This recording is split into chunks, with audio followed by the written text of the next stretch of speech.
নমস্কার, আমার কিছুক্ষণ চ্যানেলে আমি কাজল দত্ত রায়।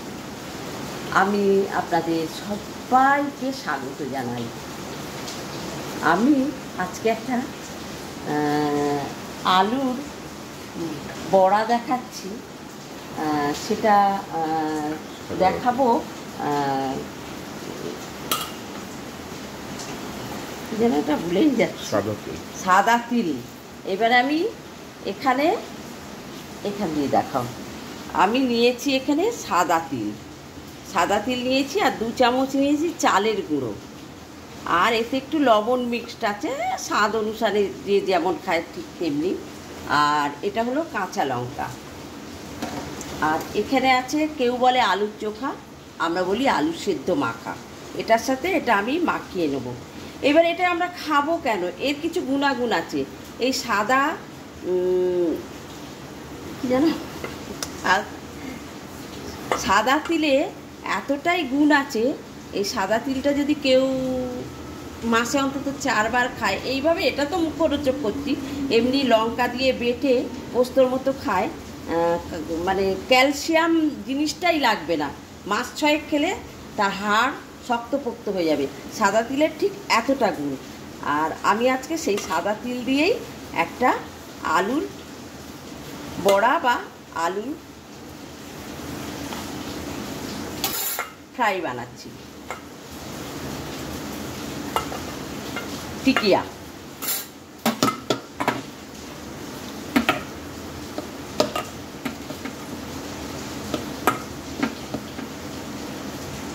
এই যে এরমভাবে সুন্দর করে আমি মেখে নিলাম।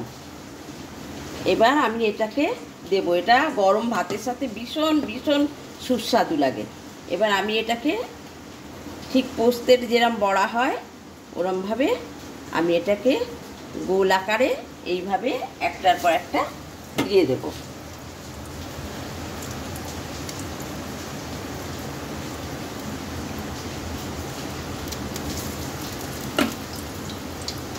আর এই সাদা তিলে ভীষণ ভীষণ উপকার, মানে হাড় শক্ত, কারোর ক্যালসিয়ামই লাগবে না। এটা যদি অন্তত মাসে 4 বার একটা কাঁচা লঙ্কা দিয়ে গরম ভাতের সাথে একটু সর্ষের তেল দিয়ে খাওয়া যায়। আর এইভাবে খেলে এটা তো মুখরোচক, এটা তো ভালো লাগবেই। বাচ্চাদের, বয়স্ক লোকেদের সবাই খেতে পারে, সবাই খেতে পারবে।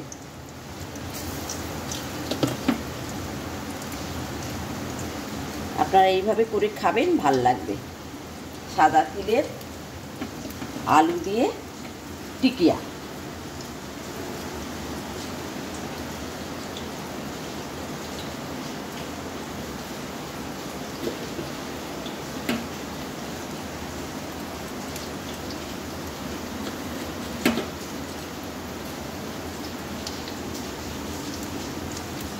অবশ্যই আপনারা একবার করে খাবেন।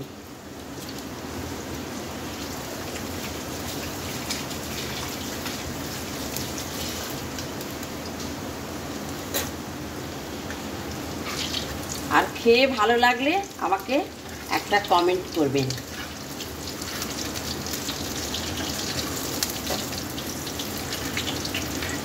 ঠিক এইভাবে উল্টে উল্টে দিচ্ছি।